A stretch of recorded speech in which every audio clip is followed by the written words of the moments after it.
Well, as UK media picks apart the results of the EU elections, one thing is almost certain, that the left-wing case for Brexit will not receive airtime on the likes of the British state-mandated BBC or Channel 4, something that angers the anarchist poet, actor and writer Benjamin Zephaniah, whose band, The Revolutionary Minds, is currently on tour, bringing views ignored by the mainstream to people across the UK. We met him at the Premises Studios in East London.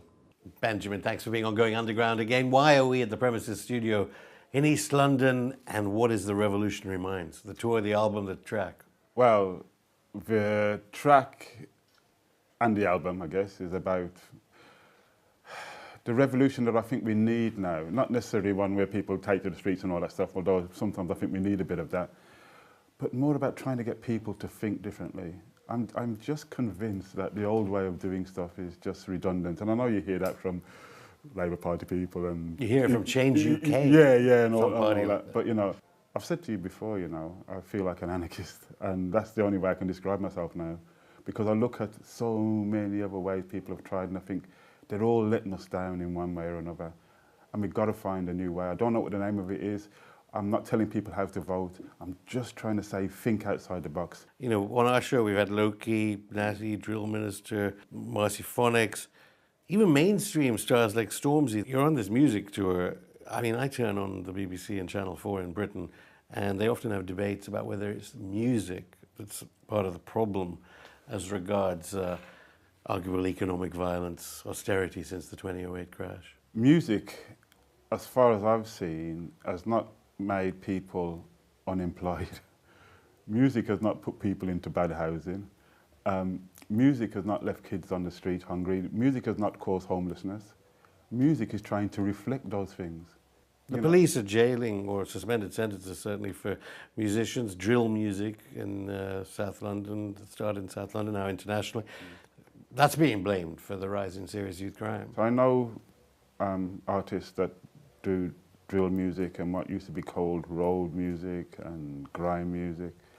And a lot of them are very creative people, but they live in a very hostile environment, and they're just reflecting their reality. Look, when I started creating music, it was reggae music, and we were talking about unemployment, we were talking about Babylon, the system. It was doing it, that's what it was doing to us. That was our reality. There's a wonderful, sorry for quoting, it may seem stereotypical for a guy with dreadlocks to be quoting another guy with dreadlocks, but it was an interview when somebody was interviewing Bob Marley and said, you know, why is your work so political? And he just didn't understand the question. Angry that it was. Well, the thing was, he just didn't understand, because he just thought, I'm just writing about my reality. I'm just writing about the way we live. I'm writing about the way we suffer. I'm writing about the way we are policed. You know, I'm writing about the way colonialism is affecting me. He doesn't sit down and go, well, I'm going to write political music. And I don't think, you know, drill artists sit down and go, I'm going to write really drill music to upset people and cause violence. This is their reality. Studios in East London. We see Jimmy Cliff was on this show around the time the hostile environment story started to emerge, and obviously he was suitably angry. But since Theresa May and the disgraced Home Secretary Amber Rudd, I think she might be running now for leader, since she went, we've been having Afro-Caribbean families on the show talking about people who are in their 80s who've never travelled abroad, who are people with threat of deportation, people who can't go to funerals, let alone deaths in Jamaica after deportation. I mean, it surprised us here at Going Underground. You've been talking about issues to do with immigration and racism for a long time. Did it surprise you? In 1993, April 1993, Joy Gardner was killed.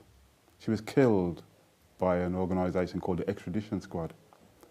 That was a squad that used to go around and deport people. She was in the house with her son, and they came, and I'm going to quote my own poetry, they put a leather belt around her, 13 feet of tape and bound her, handcuffs to secure her, and only God knows what else. She's illegal, so deport her, said the empire that brought her. She died.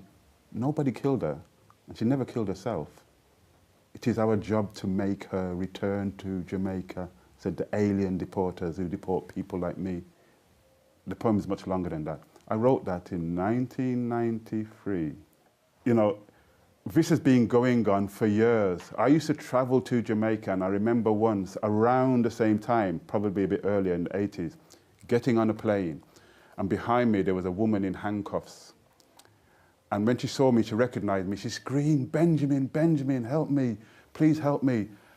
And I said, "What's the problem?" She said, "They're deporting me, they're deporting me. I came to England when I was 6 months old. They're sending me back to Jamaica. I don't know Jamaica, bruv. Help me, help me." And as I got up to sit and talk with her, the police just said, "Back off, sit down." And all through the flight to Jamaica, I could hear her crying. And they just wouldn't let me go near her. So we've known about this for years. This is the 21st century, and these flights are going on. I don't know why you're so surprised. No, it doesn't surprise me.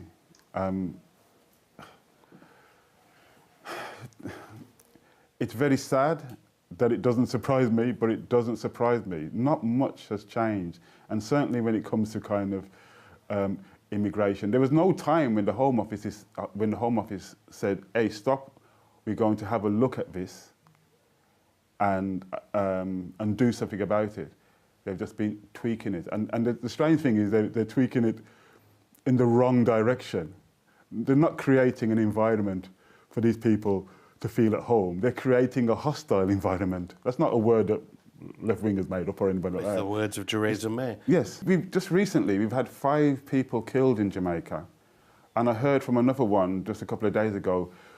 After deportation? Yes, after deportation, and one guy that's just gone back. He came here while he was young, but he had a driving offence, and they sent him back, and he said all his neighbours think he's a rapist and a murderer because some MP said, "We're only deporting rapists and murderers." And he's been deported on a driving offence. I don't know about you, but I have a driving offence. You know, we get parking tickets all the time, speeding tickets all the time. Well, I do. You look so innocent. I don't know how to drive a car. But you've been a big campaigner about the Chagos Islands. Maybe many people in Britain don't know much about it. Why were you involved, and what did you make of this court ruling that the British government seems to be ignoring, that Britain has to release its imperial control of these islands in the Pacific? Well, first of all, what you said is right. Every time I write or talk about these islands, I get feedback from people saying, "Never heard of it. Could this really have happened?" That's why I talk about it. It's so outrageous what happened to those islands. And when it comes to the British government ignoring the court's rulings, well, that shows you that when people talk about the rule of law, that's fine until it's an inconvenience for them, and then they just ignore it. Especially when it comes to the Chagos Islands, because it's not really in the headlines. I mean, I think at the moment, a lot of important things in British and international politics, but I'm speaking from a British perspective, are not in the headline because we are so overwhelmed with Brexit. And the government are getting away with a lot of things because of that. I mean, if you go on Question Time, which I've been on a few times, and I brought that up, they would tell me that it's not current news. You know, it's not in the papers now, so it would be shut down. So who decides what is current and what's not current? Obviously, you feel that this still should be an issue very much in the news. Yes. Brexit, though, is the main issue in this country. And I understand, I mean, you've been on some mainstream channels about it, but I understand that one of the people that helped you through this was Tony Benn, the late Tony Benn. Yeah. Just tell me a bit about that, about what Tony Benn told you about Brexit. Well, Tony Benn was always anti-EU. And I always say that he's the nearest thing I had to a political mentor, because I could sit down with him for hours and he would talk to me about things I was trying to work out. And he was always very open. He always say, "This is the way I see it, you may see it another way."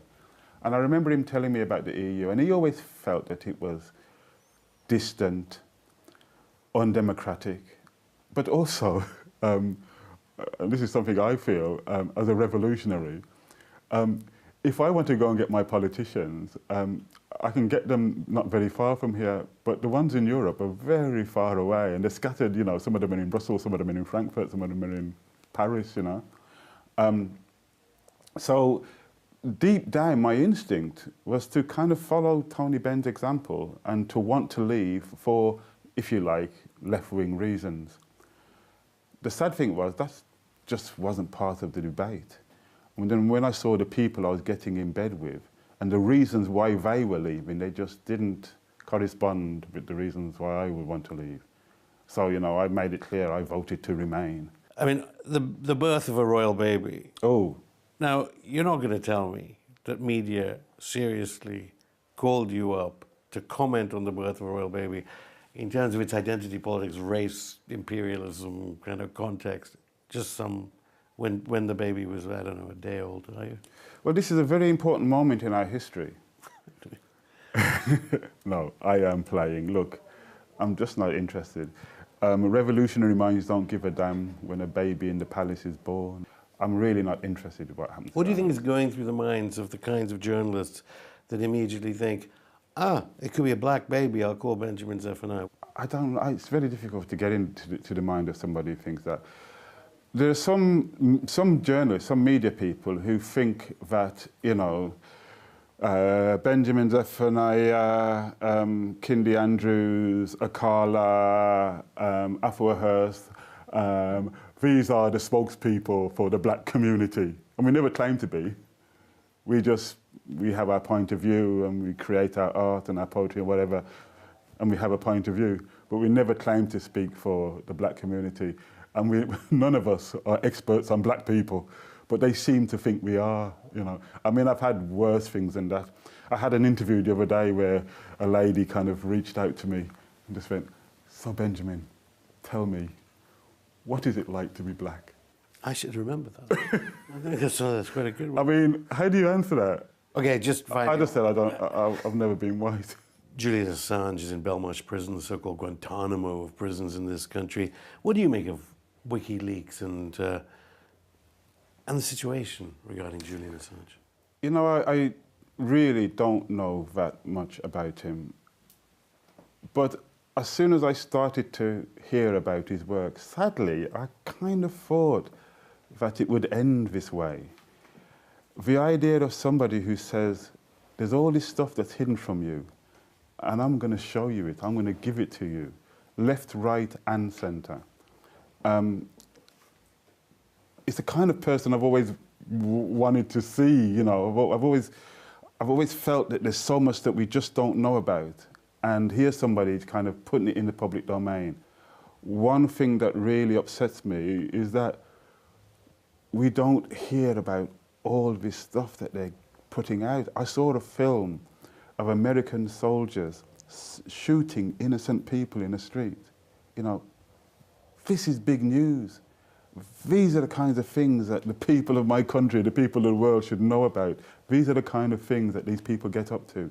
There's a line of poetry in one of my tracks on the album. It's called In This World, and there's a line there that you could apply to Judah, and it says, we live in a world where people who expose corruption and illegal activities in governments become the ones who are persecuted and hunted down.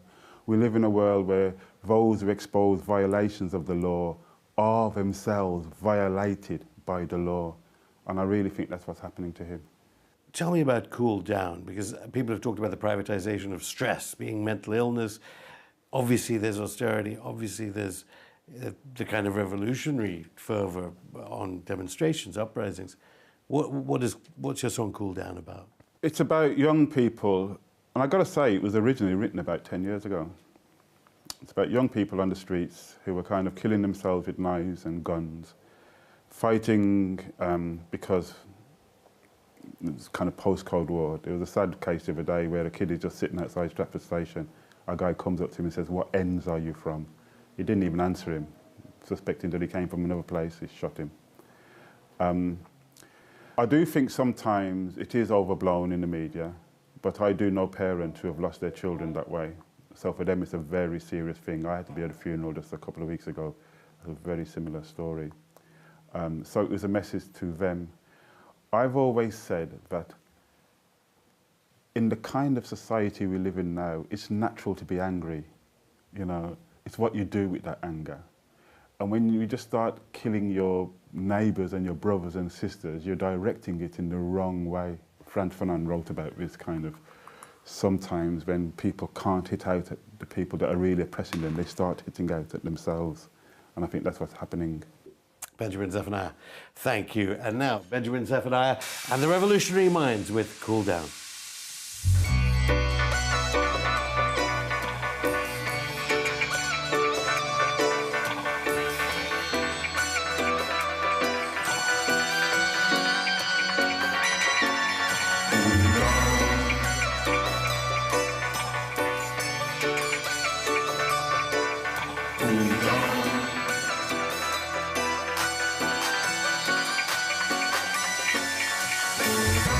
Seen too many mothers crying outside shopping malls and pool halls. Seen too many sisters and brothers trying to fuck it up before they know how to love it up. Seen too many bum deals over pimped up weeds. When suckers dash for cash and lose an eye. Yes, Lord, I've seen too many mothers cry. We have to stop this violence. We must stop this violence now. We must not suffer in silence.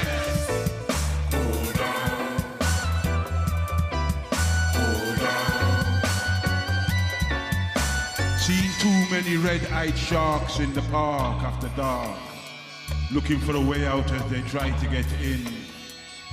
Seen too many thugs being torn apart, meeting an end before they begin. Seen too many minds wasting away on corners, in gutters left to decay. Some don't live a life, they just live a lie. Yes, Lord, I've seen too many mothers cry. We have to stop this violence. We must stop this violence now.